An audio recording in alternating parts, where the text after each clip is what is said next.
नमस्कार, मैं हूं प्रशांत चुरहे। खतरनाक कोरोना के खिलाफ ये जंग अब भी जारी है, लेकिन इसके लिए हम सब की भी जिम्मेदारी है, और वो ये कि हम सब मिलकर कोरोना नियमों का पालन जरूर करें। और उसमें भी सबसे अहम ये है मास्क। ये मास्क लगाना हम ना भूलें। न्यूज 18 ने तो एक मुहिम भी शुरू की है, #मास्क पहनो इंडिया। ये मास्क हम तब तक ना उतारें जब तक ये तय ना कर लें कि हम लोगों से बिल्कुल अलग हैं, सुरक्षित हैं, जैसे इस वक्त हम स्टूडियो में मौजूद हैं। कोरोना के खिलाफ इस लड़ाई में ये मास्क ही हमारा इस समय सबसे बड़ा हथियार है। और एक बड़ी खबर भी इस वक्त आ रही है मुंबई के कुर्ला से, जहां से एक वीडियो सामने आया है। इसमें एक कॉन्ट्रैक्टर को बीच सड़क पर बिठाकर उस पर कचरा डाला गया। ये वीडियो कल का है, जहां सड़क पर ही कचरा और पानी जमा हो गया। जब ठेकेदार पर कचरा डाला जा रहा था, उस वक्त वहां शिवसेना के विधायक दिलीप लांडे भी मौजूद थे।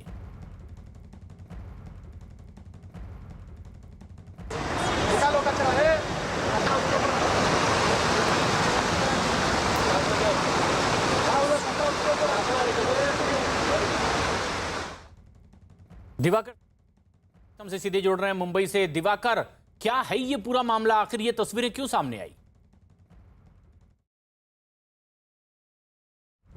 पर मुंबई में पिछले 3 दिनों से बारिश हो रही है और इस बारिश के चलते जो है लगातार सड़कों पर पानी देखने को मिल रहा है। लगातार जो जल जमाव की स्थिति है वो पैदा हो रही है और इसी को देखते हुए जो साकी नाका का इलाका है, कुर्ला का जो इलाका है, वहां के कमानी के इलाके में जो है कुछ इलाके के लोगों ने विधायक से शिकायत की थी कि लगातार यहां पर जल जमाव हो रहा है, लेकिन जो नाले की सफाई है वो नहीं की गई है। जिसके बाद विधायक मौके पर पहुंचते हैं, उसका मुआयना करते हैं। मुआयना करने के बाद उस कॉन्ट्रैक्टर को बुलाया जाता है जिसको नाला सफाई का कॉन्ट्रैक्ट बीएमसी की तरफ से दिया गया था। और जब शिवसेना के जो तमाम कार्यकर्ता हैं वो नाले के अंदर उतरते हैं और तमाम बड़ी मात्रा में जो है वो कचरा जो है बाहर निकालते हैं, इससे गुस्सा होकर जो विधायक महोदय हैं वो जो कॉन्ट्रैक्टर है उसको न सिर्फ कचरे के ऊपर बिठाते हैं, बल्कि जो कचरा निकाला जा रहा है, वीडियो में आप देख सकते हैं, उस कचरे से उस कॉन्ट्रैक्टर को नहलाते भी हैं। दूसरी अहम चीज ये क्यों किया गया? दूसरी अहम चीज ये कि विधायक का साफ साफ ये कहना है कि जिस कॉन्ट्रैक्टर को जिम्मेदारी थी उसने अपनी जिम्मेदारी ढंग से नहीं निभाई, जिसके चलते उन्हें ये कदम उठाना पड़ा। लेकिन क्या ये उचित कदम है? अगर विधायक चाहते तो बीएमसी में इसकी शिकायत कर सकते थे। बीएमसी का जो वार्ड ऑफिस है उसमें ये शिकायत कर सकते थे कि इस तरह की लापरवाही की जा रही है, और फिर बीएमसी एक्शन लेती या नहीं लेती ये बीएमसी पर डिपेंड करता है। लेकिन फिलहाल बीएमसी कि इस वीडियो के सामने आने के बाद जो जानकारी मिल रही है कि इस वीडियो की जांच करेगी और जांच करने के बाद ही जिस कॉन्ट्रैक्टर को कॉन्ट्रैक्ट दिया गया है उसने काम ढंग से किया था या नहीं किया था, इसकी जांच हो जाएगी। उसके बाद फिर बीएमसी जो है इस कॉन्ट्रैक्टर के खिलाफ कार्रवाई कर सकती है। लेकिन गंभीर आरोप भी कॉन्ट्रैक्टर पर लगाए जा रहे हैं दिवाकर। ऐसे में उस खुद ठेकेदार की क्या प्रतिक्रिया इस घटना के बाद? देखिए, इस संबंध में अब तक ठेकेदार की प्रतिक्रिया नहीं मिल पाई है, लेकिन जो ठेका देने का काम होता है वो बीएमसी की तरफ से किया जाता है और बीएमसी ये तय करती है कि किस कॉन्ट्रैक्टर को ठेका देना है, किसको नहीं देना है। और अगर बीएमसी ने कॉन्ट्रैक्टर को ठेका दिया था तो फिर नाले की सफाई हुई है या नहीं हुई है मानसून से पहले, इसकी जांच करने की जिम्मेदारी बीएमसी के अधिकारियों की होती है कि आखिर क्या नाले की सफाई हुई है या नहीं। लेकिन जब आपकी खुद विधायक, जो लोकल विधायक हैं शिवसेना के, वो खुद पहुंचे थे, उन्होंने साफ तौर पर कहा कि नाले की सफाई नहीं की गई थी। यानी जो बीएमसी दावा कर रही थी लगातार, उसकी भी पोल उन्होंने खुद खोल दी है कि नाले की सफाई ढंग से नहीं की गई मानसून से पहले, जिसके चलते सड़कों पर जल जमाव और फिर उससे चलते लोगों को परेशानियों का सामना करना पड़ा है। तो साफ तौर पर यहाँ पर अब बीएमसी की जिम्मेदारी बनती है कि जिस तरह से जल जमाव की स्थिति लगातार पैदा हो रही है, क्या वाकई नाले की सफाई हुई है? फिलहाल 3 दिनों की स्थिति देखकर प्रशांत ये नहीं लगता कि नाले की सफाई की गई है। अगर नाले की सफाई होती तो शायद मुंबई के अलग अलग इलाकों में बारिश के दौरान जल जमाव देखने को नहीं मिलता।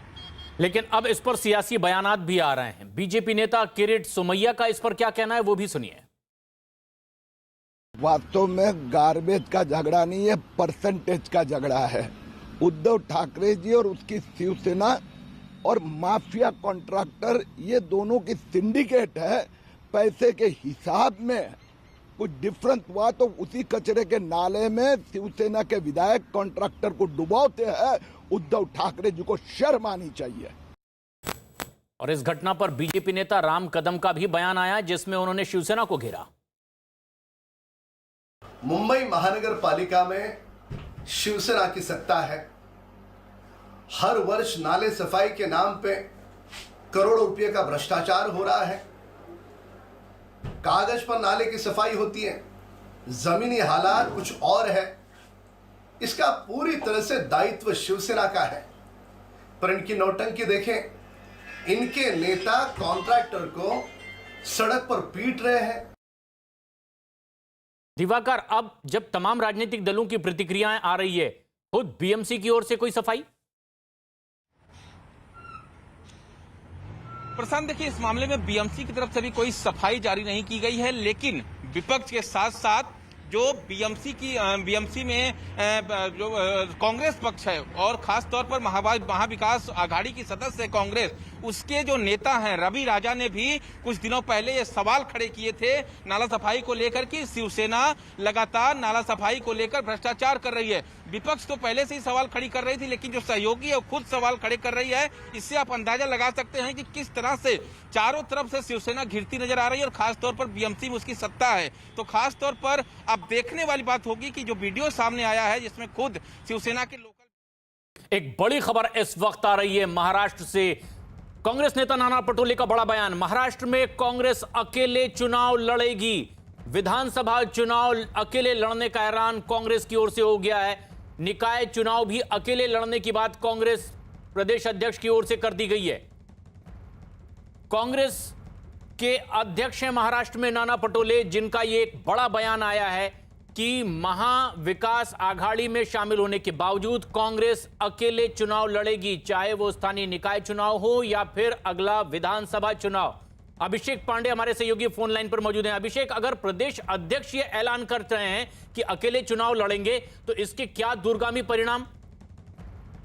देखिए, सीधा तौर पर ये माना जा रहा है कि जिस तरीके से पिछले कुछ दिनों से कांग्रेस सरकार में कहीं न कहीं भागीदारी में कमी है और कांग्रेस को इग्नोर करने की कोशिश की जा रही है, उसके बाद इस तरीके का बयान आया है। कई मुद्दों को लेकर महाविकास आघाड़ी में सरकार के दो सहयोगी दल एनसीपी और शिवसेना कांग्रेस के मंत्रियों को, नेताओं को उतना तवज्जो नहीं दे रहे हैं, जिसके बाद इस तरीके का ऐलान किया गया है। उसकी वजह साफ है कि एक तरीके की एक प्रेशर टैक्टिक है। अगर प्रेशर मेंटेन किया जाए तो निश्चित तौर पर कांग्रेस के नेताओं और मंत्रियों की सुनी जाएगी। और उसके साथ साथ हालांकि हाल में बीएमसी चुनाव जो सामने अब धीरे धीरे आ रहे हैं, उसके पहले मुंबई कांग्रेस और के नेता भी ये कह चुके हैं कि आने वाले समय में जो बीएमसी का चुनाव होगा वहां पर कांग्रेस अकेले लड़ेगी, क्योंकि तीनों के बंटवारे में कांग्रेस को उतनी सीटें नहीं मिलेगी जितना डिमांड है, और ऐसे में वो अलग लड़ना ठीक होगा। तो इसे एक प्रेशर टैक्टिक के तौर पर देख सकते हैं, जो हाल के समय में कांग्रेस के नेताओं की सरकार में नहीं सुनी जा रही है। लेकिन इसके पहले कांग्रेस एनसीपी भी साथ मिलकर चुनाव लड़ती रही है महाराष्ट्र में, क्या वो उनसे भी अलग, सिर्फ शिवसेना से ही नहीं? देखिए, अब परिस्थितियां किस तरीके की बनती हैं, लेकिन अभी जो परिस्थिति है उसमें कहीं न कहीं एनसीपी और शिवसेना दोनों कई महत्वपूर्ण मुद्दों पर साथ में रहे हैं, जबकि कांग्रेस का स्टैंड अलग रहा है।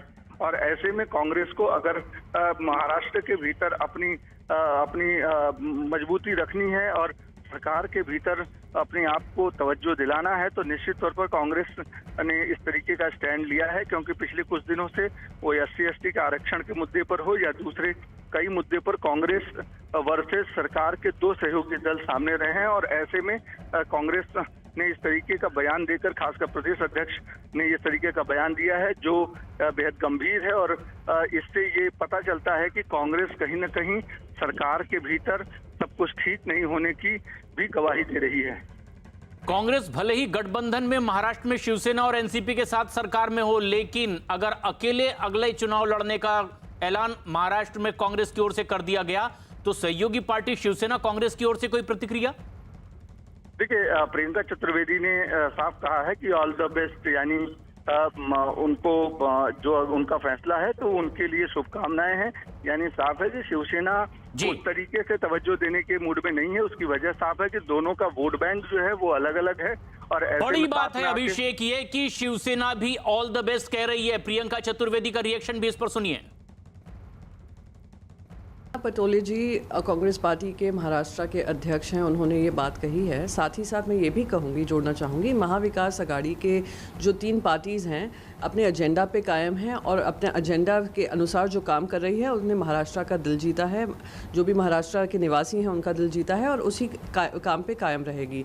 आने वाले समय में क्या निर्णय लिया जाता है, क्या लोकल बॉडी इलेक्शंस होंगे, क्या स्टेट गवर्नमेंट इलेक्शंस होंगे, क्या उनकी पार्टी डिसीजन लेगी, वो उनकी लीडरशिप पे डिपेंड करता है। मैं तो उनको ऑल द बेस्ट विश करूंगी।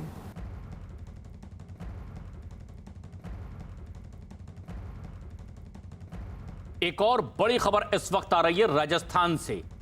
कांग्रेस विधायक वेद प्रकाश सोलंकी ने दावा किया है कि कई कांग्रेस विधायकों के फोन टैप किए जा रहे हैं राजस्थान में और उन विधायकों से उनकी बात भी हुई है। इसकी शिकायत उन्होंने मुख्यमंत्री अशोक गहलोत से कर दी है, जिस पर बीजेपी का भी बयान सामने आया, लेकिन अब कांग्रेस सफाई दे रही है। बड़ी खबर है ये राजस्थान कांग्रेस में, ऐसे में जबकि सचिन दिल्ली में है 2 दिन के लिए और सचिन पायलट के ही समर्थक ये माने जाते हैं, जिन्होंने कहा है कि गहलोत सरकार ही उन कांग्रेस विधायकों के फोन टैप करवा रही है, लेकिन इस बात की शिकायत मुख्यमंत्री से भी इन्होंने कर दी है। हमारे साथ में वेद प्रकाश सोलंकी है, कांग्रेस विधायक। वेद प्रकाश जी, ये जो शिकायतें आ रही है विधायकों से, क्या उनके फ़ोन टेप किए जा रहे हैं? देखिए, मेरा फ़ोन टेप होने की मुझे अभी तक जानकारी नहीं है। कई लोगों ने कहा है, ज़रूर विधायकों ने, कि हमारे फ़ोन टेप हो रहे हैं। कई विधायकों ने कहा भी है। अब उनके पास में कौन सा ऐप है जिसे पता लग रहा है कि हमारे फ़ोन टेप हो रहे हैं? उन्होंने मेरा फ़ोन भी चेक किया, बोल नहीं आपका तो नहीं हो रहा। तो कौन सा फ़ोन का ऐप है जिसे पता लगता है कि भाई उनका फ़ोन टेप हो रहा है? कई लोगों ने कहा भी है इस बात की जानकारी, फ़ोन टेपिंग की तो नहीं, लेकिन अधिकारियों की बात ज़रूर मुख्यमंत्री तक पहुँचाई है कि हमारे अधिकारी ऐसे कह रहे हैं कि ऊपर से अधिकारियों द्वारा ऐसा मैसेज है कि ऐसा हो सकता है, उनकी जांच हो सकती है या एसीडी पकड़ सकती है, ऐसा कुछ भय दिखाया गया। विधायकों को डराया जा रहा है एक तरह से कि अधिकारियों के मार्फत कोई चीज़ बात चली है या अधिकारियों को डराया गया है, जिससे विधायकों को कहा है अधिकारियों ने, नीचे खुद के स्तर के तहसीलदार एसडीएम ने, कि ऐसा कहा गया है, इसलिए मेरे को यहाँ पे नौकरी करने में दिक्कत आएगी। ऐसा कुछ विधायकों ने कहा है और ये विधायकों ने 1-2 ने मुख्यमंत्री तक जानकारी में ये चीज़ें लेके भी आए हैं। नीरज हमारे सहयोगी दिल्ली से हमसे सीधे जुड़ रहे हैं। नीरज, कांग्रेस के विधायक अपनी ही सरकार पर आखिर क्यों इस तरह का आरोप लगा रहे हैं और जमीनी हकीकत क्या है? देखिए, सच्चाई कितने, ये तो एक तरफ आरोप है और दूसरी तरफ सरकार को सच्चाई बतानी होगी, अशोक गहलोत सरकार को। क्या ये सच है? क्योंकि पिछली बार आपको याद होगा कि फ़ोन टैपिंग का मसला आया था और कुछ लोगों के फ़ोन टेप हुए थे।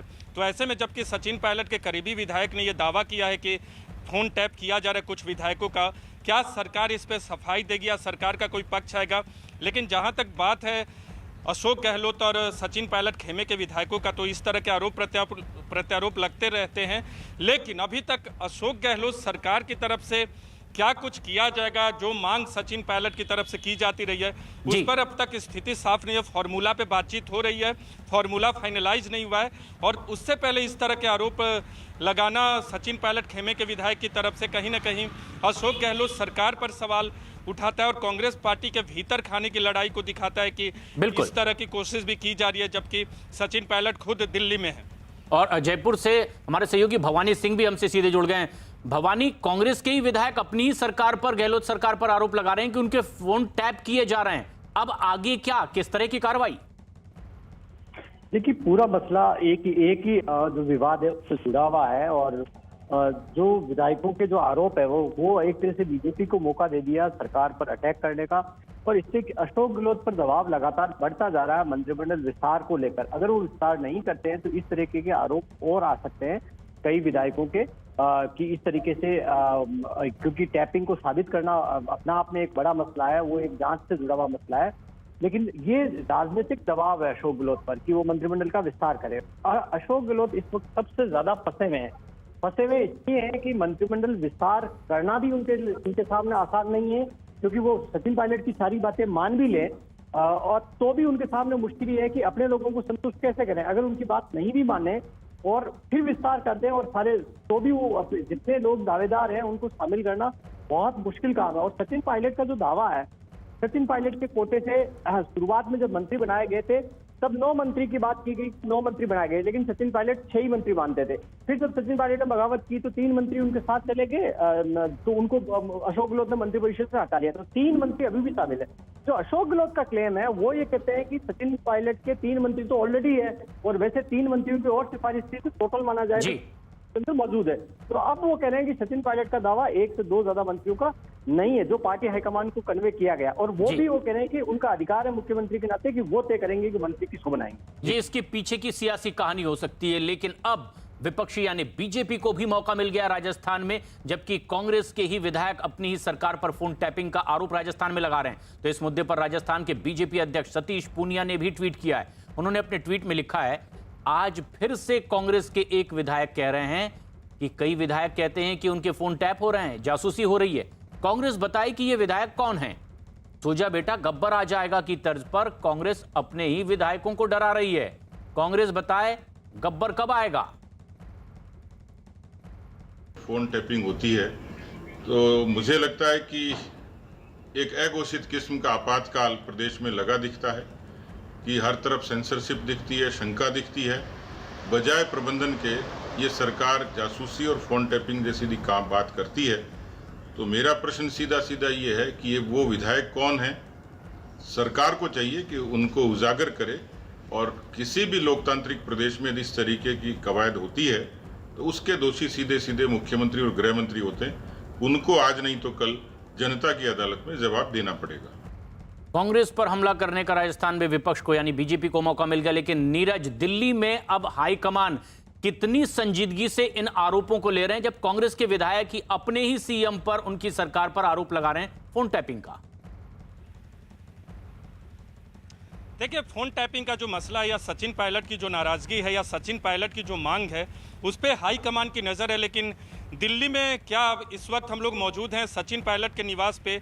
हमारे पीछे आप देख सकते हैं 5 कैनिंग लेन, जहां सचिन पायलट जब दिल्ली आते हैं तो यही इनका आवास है।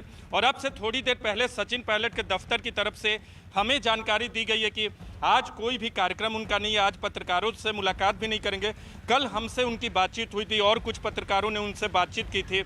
कोई बैठकों के बारे में उन्होंने कुछ नहीं कहा, कोई राजनीतिक बात उन्होंने नहीं की। लेकिन हाँ, उन्होंने एक बात ज़रूर कही कि की स्थिति काफ़ी नियंत्रण में आ चुकी है, कोरोना के केसेस काफ़ी कम हो चुके हैं, और इस वक्त पूरी दिल्ली की चिंता एक ही है कि किस तरह से अर्थव्यवस्था को पटरी पे लाया जाए एक तरफ, और दूसरी तरफ अगर तीसरी लहर आती है तो उसकी तैयारियां पूरे ज़ोर शोर से चल रही है। आप लोग देखते भी होंगे कि रोज़ मैं कहीं ना कहीं तैयारियों का जायज़ा लेने के लिए जाता हूं। कल हम लोगों ने लगभग 22 नए ऑक्सीजन प्लांट उनका उद्घाटन किया, परसों ऑक्सीजन स्टोरेज टैंक्स का उद्घाटन किया। कई सारी तैयारियां तीसरी वेव को लेकर चल रही हैं, लेकिन बहुत सारे लोगों को मैं जानता हूं जिनके लिए अब ज़िंदगी बहुत मुश्किल होती जा रही है, क्योंकि कमाने का कोई साधन नहीं बचा है।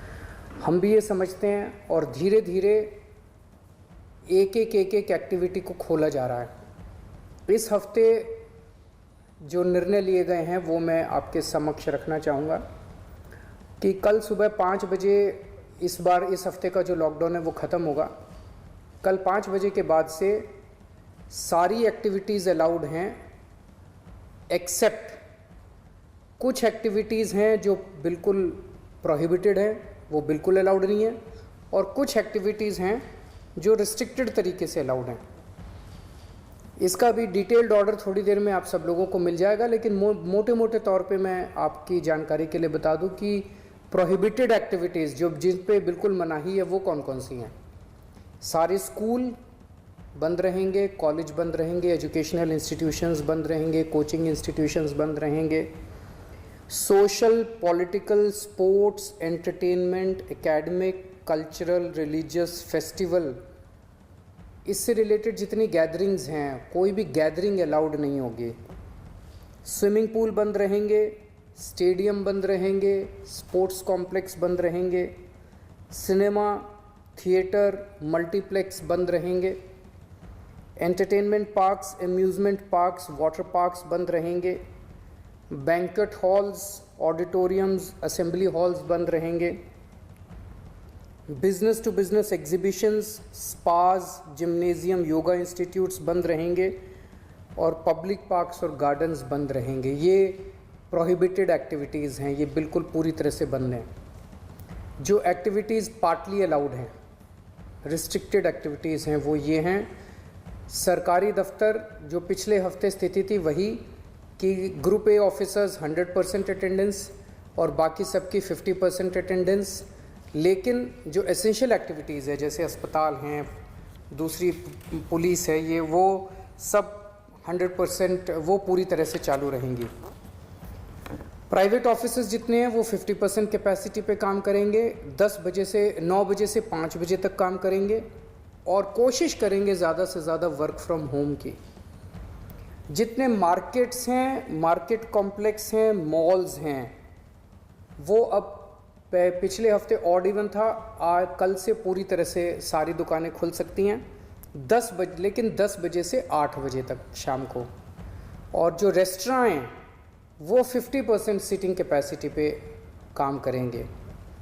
ये एक हफ्ता हम लोग देखेंगे मार्केट्स और रेस्टोरेंट्स का। एक हफ्ते में अगर केसेस बढ़ते नहीं हैं तो इसको चालू रखेंगे, लेकिन अगर हमें लगता है कि दिल्ली में कोरोना के केसेस बढ़ने लग गए फिर से, तो हमें इस पे फिर से रिस्ट्रिक्शन और सख्त करनी पड़ेगी। इसलिए मेरी आप सब लोगों से गुजारिश है कि सभी मार्केट एसोसिएशन, सभी दुकानदार और सबसे गुजारिश है भीड़ ना होने दें, सोशल डिस्टेंसिंग का पालन करें। सब दुकान वाले अपनी अपनी दुकानों के अंदर मास्क भी रखें, किसी ने मास्क नहीं पहना हो तो मास्क उसको ऑफर कर दें। हफ्ते में जो वीकली मार्केट्स है वो अलाउ की जा रही है, लेकिन एक जोन में एक दिन में एक ही वीकली मार्केट अलाउ की जाएगी। जो शादियां हैं वो पूरी तरह से अभी पब्लिक प्लेसेस के ऊपर शादियां नहीं हो सकती, बैंकेट हॉल में, मैरिज हॉल में, होटल वगैरह में। अगर शादियां होनी है तो 20 से ज़्यादा लोग नहीं होंगे और घर पे या कोर्ट में ही हो सकती है। फ्यूनरल लास्ट राइट्स में 20 से ज़्यादा लोगों की उपस्थिति नहीं हो सकती। दिल्ली मेट्रो में 50% कैपेसिटी, दिल्ली की बसों में 50% capacity, public transport, auto, e rickshaw वगैरह ये भी अलाउड है, लेकिन सबकी अपनी ऑटो और ई रिक्शा में 2 पैसेंजर्स, टैक्सीज़ में 2 पैसेंजर्स, फटफट सेवा में 2 पैसेंजर्स, हर एक का एक वो, ताकि सोशल डिस्टेंसिंग बनी रहे, उसका एक उसकी डिटेल्स दी गई हैं। और रिलीजियस प्लेसेस खोले जा रहे हैं पर विजिटर्स अभी फ़िलहाल अलाउड नहीं होंगे। तो ये मोटे मोटे तौर पे इस हफ्ते गतिविधियां अलाउ की जा रही हैं। मैं उम्मीद करता हूं कि इसी तरह से कोरोना के केसेस कम होते रहे तो मैं समझता हूं धीरे धीरे हमारी सबकी ज़िंदगी पटरी पे आ जाएगी। बहुत बड़ी त्रासदी है और हमें सबको मिलके इसका मुकाबला भी करना है और उम्मीद भी करनी है कि अब कोरोना के केसेस ना बढ़ें, भगवान करे कि तीसरी वेव ना आए। नमस्कार। दिल्ली के मुख्यमंत्री अरविंद केजरीवाल ने साफ कर दिया कि कल सुबह 5 बजे से जो लॉकडाउन के नए नियम खत्म हो रहे हैं उसकी समय सीमा, नए नियम, धार्मिक स्थल खोल दिए जाएंगे दिल्ली में, लेकिन श्रद्धालुओं को इसकी इजाजत नहीं होगी। शादी ब्याह किसी हॉल में नहीं होंगे, 20 लोगों के साथ ही शादी ब्याह का कार्यक्रम होगा, घर में या फिर कोर्ट में इस तरह का कार्यक्रम, बस और मेट्रो में 50% क्षमता के साथ। लेकिन सबसे खास बात, जो मार्केट की दुकानें हैं वो अब ऑड इवन से नहीं, कल से सारी दुकानें खुलेंगी, लेकिन उसमें नियमों का ध्यान रखना होगा। 10 बजे से 7 बजे तक ही मार्केट खुलेगा। एक बड़ी खबर इस वक्त की, दिग्विजय सिंह के आर्टिकल 370 पर दिए गए बयान पर मध्य प्रदेश बीजेपी अध्यक्ष विष्णुदत्त शर्मा ने गृह मंत्री अमित शाह को चिट्ठी लिखी है। विष्णुदत्त शर्मा ने गृह मंत्री अमित शाह को चिट्ठी लिखकर दिग्विजय सिंह के खिलाफ एनआईए जांच की मांग की है। कल दिग्विजय सिंह का एक क्लब हाउस चैट का ऑडियो क्लिप सामने आया था जिसमें उन्होंने आर्टिकल 370 पर अपना बयान दिया था। और अब इसके बाद एनआईए से जांच कराने की मांग मध्य प्रदेश बीजेपी अध्यक्ष ने की है। जहां बीजेपी के कई नेता इसे सुनियोजित षड्यंत्र के तौर पर देख रहे हैं बयान देते हुए, तो वहीं मध्य प्रदेश बीजेपी अध्यक्ष ने एनआईए जांच की मांग की है। गृह मंत्री को इसके लिए पत्र भी लिखा है मध्य प्रदेश बीजेपी अध्यक्ष वीडी शर्मा ने। और दिग्विजय सिंह का ये ऑडियो क्लिप जब एक पत्रकार से बातचीत में उन्होंने कहा कि कांग्रेस की सरकार आने पर 370 पर पुनर्विचार किया जा सकता है।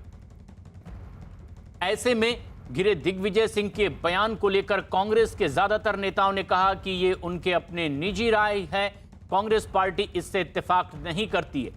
टीडब्ल्यूसी ने जो राय सामने रखी है वही कांग्रेस पार्टी की अंतिम राय है। दिग्विजय सिंह के बयान पर केंद्रीय मंत्री अनुराग ठाकुर ने भी पलटवार किया है। कांग्रेस का चेहरा एक बार फिर बेनकाब हुआ है। कांग्रेस की नीति, कांग्रेस को लेकर नीयत कैसी थी वो भी सामने आई है। और इतने वर्षों तक जो कश्मीर में हजारों लोगों की जानें गई, सुरक्षा बल हो, कश्मीर के नागरिक हो, भारत के अन्य नागरिक भी हों, ये कांग्रेस की उन नीतियों के कारण हुए जिसने कश्मीर और बाकी देश के बीच में खाई बनाकर रखने का प्रयास किया। मोदी सरकार ने आकर अनुच्छेद 370-35 से मुक्ति दिलाई थी। कश्मीर में जो आतंकवादी घटनाएं थी वो भी कम हुई। बीजेपी नेता हमलावर तो सफाई अब कांग्रेस नेताओं की ओर से भी। और इसी कड़ी में दिग्विजय सिंह के बयान पर कांग्रेस नेता तारिक अनवर ने भी अपनी बात रखी। के हटाने का जो फैसला लिया था और जिस ढंग से जो प्रक्रिया अपनाई थी उसका विरोध कांग्रेस ने पार्लियामेंट में भी किया, बाहर भी किया था। और दिग्विजय सिंह जी का जो बयान है वो यही है, उन्होंने विड्रॉ करने की बात नहीं कही, उन्होंने कहा है कि इस पर पुनः विचार किया जाएगा। तो हमारा कांग्रेस का जो स्टैंड है जो 2019 में था वो आज भी है, उसमें कोई अंतर नहीं आया। मनोज शर्मा हमारे सहयोगी भोपाल से जुड़ रहे हैं हमसे।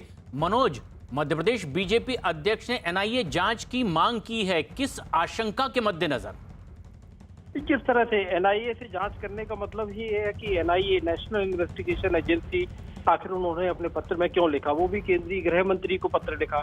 तो पत्र में जो आखिर में अगर हम कहें तो उनके जो सीधे तौर पर कि वो जो अपना उनका आशय है वीडी शर्मा की, वो तो कह रहे हैं कि जिस तरह से दिग्विजय सिंह के लगातार इस तरह के बयान आते हैं भारत के विरोध में काम करने वाले ऐसे व्यक्ति, यानी दिग्विजय सिंह की जांच एनआईए समेत अन्य सक्षम एजेंसियों से कराई जानी चाहिए, जिससे भारत विरोधी ताकतें भी सर उठाने की हिम्मत न करें।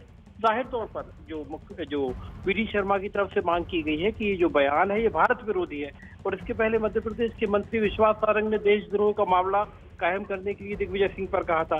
मुख्यमंत्री शिवराज सिंह चौहान कह चुके हैं कि आखिर चाहते क्या है दिग्विजय सिंह, क्या वो चाहते हैं कि कश्मीर में धारा 370 की बहाली हो? तो जाहिर तौर पर बीजेपी के एक एक नेता की तरफ से कोशिश ये है कि ये मुद्दा बड़ा हो और वो अपनी तरफ से पूरी कोशिश कर रहे हैं मुद्दे को हवा देने की। दिग्विजय सिंह के बेटे ने खुद ये कह दिया, जो कांग्रेस के वरिष्ठ नेता भी हैं, कि 370 पर नहीं बल्कि महंगाई बेरोजगारी के मुद्दे पर चुनाव लड़ा जाएगा। वो 370 को महत्वहीन मान रहे हैं अपने इस बयान में। खुद अब दिग्विजय सिंह कुछ अपनी स्थिति स्पष्ट कर पाए? दिग्विजय सिंह से लगातार कोशिश की प्रशांत, हमने कोशिश की। जब दिग्विजय सिंह का ये जो क्लब हाउस पर जब चैट उनका सामने आया तो उसके बाद हमने कोशिश की कि आखिर वो कहना क्या चाहते हैं। हालांकि जब उन्होंने अपनी तरफ से कहा कि उन्हें मीडिया से कोई बातचीत करने की उन्होंने कोई जवाब ही नहीं दिया और बातचीत नहीं हो पाई। मीडिया ने बहुत कोशिश की कि आखिर वो अपनी बात को साफ करें, लेकिन अगर उस पूरी बातचीत को ध्यान से अगर आप सुनते हो तो वो 3 बातें कहते हैं कि उनका कहना है कि जम्मू कश्मीर में जब धारा 370 हटाई गई तो वो लोकतंत्र नहीं था, यानी इट वाज नॉट डेमोक्रेटिक। एक लाइन। दूसरी लाइन उन्होंने बोला कि वो इंसानियत नहीं थी, मतलब जिस तरह से उसे हटाया गया। तीसरी बात, वो कश्मीरियत को डिफाइन कर रहे हैं, कश्मीरियत को परिभाषित कर रहे हैं और उसमें वो कह रहे हैं कि कश्मीरियत तो ऐसी है कि जिसमें राजा भले ही हिंदू राजा हुए हैं, मुस्लिम बहुल क्षेत्र है और वहां पर बाकायदा हिंदुओं को, वहां के कश्मीरी पंडितों को उसमें आरक्षण मिलता रहा है। तो और इसके बाद स्टेटहुड की वो बात करते हैं, यानी वो इन सभी बातों पर वो कहते हैं कि इस पर रीलुक करेगी अगर कांग्रेस सरकार में आती है तो। 370 पर अपने बयान के बाद वो लड़ाई को आगे जारी रखने की बात करते हैं अपने एक ट्वीट में, उसके बाद से कोई प्रतिक्रिया नहीं। लेकिन कांग्रेस के नेता अब पल्ला झाड़ते दिखाई दे रहे हैं। कांग्रेस नेता शक्ति सिंह गोहिल ने अब दिग्विजय सिंह के इस बयान को उनका निजी बयान बताया है। कि एक बयान को भारतीय जनता पार्टी में एक गैंग है जो बात को तोड़ मरोड़ के किसी को यहाँ से उठाया, किसी को यहाँ से उठाया करके कोई बहुत बड़ा हमने काम कर लिया है, ऐसी बात करके चिल्ला चिल्ला के टीवी की चैनलों पे बोलते हैं। देखिए, जम्मू कश्मीर हमारा अहम हिस्सा है। पाकिस्तान तो पहले भी आज़ादी के वक्त चाहता था। वो हमारे नेता उस वक्त के थे कि उन्होंने जम्मू और कश्मीर को हमारा हिस्सा बना के रखा। और 370 पे अगर किसी का कोई ओपिनियन जरूर हो सकता है, लेकिन पलटवार अब बीजेपी की ओर से भी हो रहा है। दिग्विजय सिंह के इस बयान पर बीजेपी नेता शाहनवाज हुसैन ने क्या कहा, वो भी सुनिए। कभी भी न 370 लौटेगा न कांग्रेस लौटेगी। 370 का लौटना असंभव है, नामुमकिन है, और कांग्रेस का भी सत्ता में लौटना असंभव और नामुमकिन है। इसलिए कांग्रेसी कुछ भी वादा कर ले। क्या कह रहे हैं कांग्रेस के लोग?